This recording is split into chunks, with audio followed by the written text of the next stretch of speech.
John poured his life into his construction business. Early mornings, calloused hands, the smell of sawdust and sweat, they were all badges of honor. He took pride in his craftsmanship, the way a perfectly plumb wall could bring a smile to a client's face. But lately, the smiles were fading. John felt invisible, lost in a sea of contractors all vying for the same jobs. His website, a digital ghost town, his phone eerily silent. John was a skilled builder, no doubt. But in the bustling marketplace of construction, skill alone wasn't enough. He was just another hammer in a toolbox overflowing with identical tools.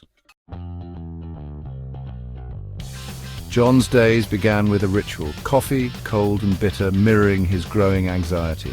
He'd scroll through online job boards, a sea of bold text and flashing banners, each post a potential lifeline. He'd fire off bids, carefully crafted, highlighting his experience, his dedication. Silence. The hours crawled by, each tick of the clock a hammer blow to his hope. He'd make calls, his voice a strained whisper in the cacophony of construction noise. More often than not, he was met with polite rejections, or worse, no answer at all.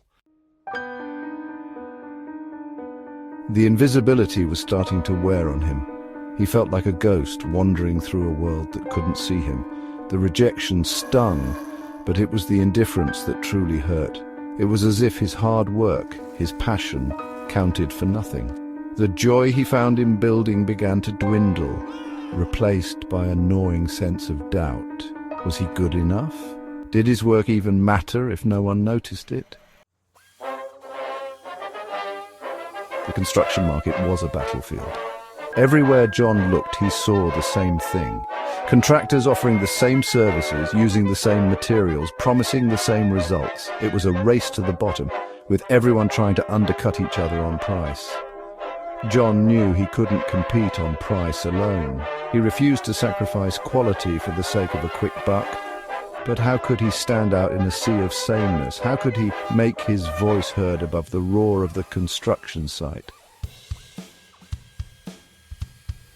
The answer, John realized, wasn't in being louder, it was in being different. In a world of ordinary, he needed to be remarkable. He needed to become a purple cow in a field of monochrome Holsteins. But how? John had always focused on the tangible, the bricks, the mortar, the sweat equity of honest work. But the key to visibility, he realized, lay in the intangible, the story, the connection, the experience. Section 6, the power of a single resonating note. John needed to find his unique note, the one that would resonate with potential clients. He needed to define what made him different, what set him apart from the competition. Was it his commitment to sustainability, his use of innovative building techniques, or perhaps it was something simpler, something more human? His dedication to his clients, his ability to truly listen and understand their needs. Whatever it was, it had to be genuine, something he truly believed in. Section 7. Building a beacon in a crowded cityscape. John began to see his business through a new lens. He revamped his website, replacing generic stock photos with images that told a story, his story. He started a blog sharing his insights, his passion for building, his commitment to quality.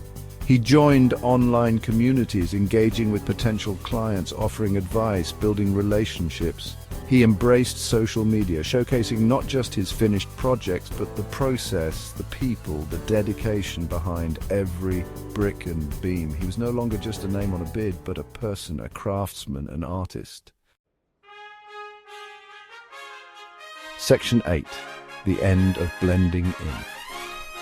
It didn't happen overnight. There were still days of frustration, moments of doubt, but slowly things began to change. The phone calls came more frequently. The emails, once ignored, were now met with replies. People were starting to notice. They were drawn to his story, his authenticity, his commitment to something more than just building structures. They were drawn to his purple cow. Section 9. Becoming unforgettable. John still started his days with coffee, but now it tasted different. It was infused with a sense of purpose, a renewed sense of hope. He was no longer invisible. He had found his voice, his place in the symphony of construction. He was building more than just homes and businesses. He was building a brand, a legacy, a testament to the power of being remarkable in a world that often settles for ordinary. He was no longer just a contractor. He was John, the builder who was impossible to ignore.